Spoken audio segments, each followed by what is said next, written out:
اللہ تعالیٰ فرما رہا ہے اِنَّا أَنزَلْنَاهُ فِي لَيْلَةِ الْقَدْرِ، بے شک ہم نے قرآن کو شب قدر میں نازل کیا۔ میرے نبی پاک صلی اللہ علیہ وسلم رمضان میں سارے وظیفے چھوڑ دیتے تھے، صرف قرآن پاک پڑھا کرتے تھے، صرف قرآن پڑھتے تھے، صبح سے شام تک صرف قرآن پڑھتے تھے۔ یہ سارا آسمانی علم رمضان میں اترا ہے۔ اپنے بچوں اپنے بچیوں سے کہو قرآن پڑھو، قرآن پڑھو۔ رمضان میں جبریل امین آ کر حضور پاک صلی اللہ علیہ وسلم کے ساتھ قرآن کا دور کیا کرتے تھے۔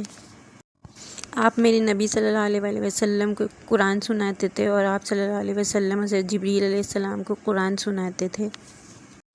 تو یہ رمضان قرآن کا مہینہ ہے، قرآن پاک پڑھیں، ترجمے کے ساتھ بھی پڑھیں اور زیادہ سے زیادہ قرآن پاک پڑھیں، ترجمے کے ساتھ پڑھیں، اللہ کے نبی کی سیرت پڑھیں، اللہ کے نبی کو ساتھ لے لیں۔ اللہ کے نبی کا مہینہ آ گیا، اللہ کے نبی کو ساتھ لیں گے تو جنت کے راستے مل جائیں گے، اللہ کے نبی ساتھ ہوں گے تو جنت کی چابی مل جائے گی۔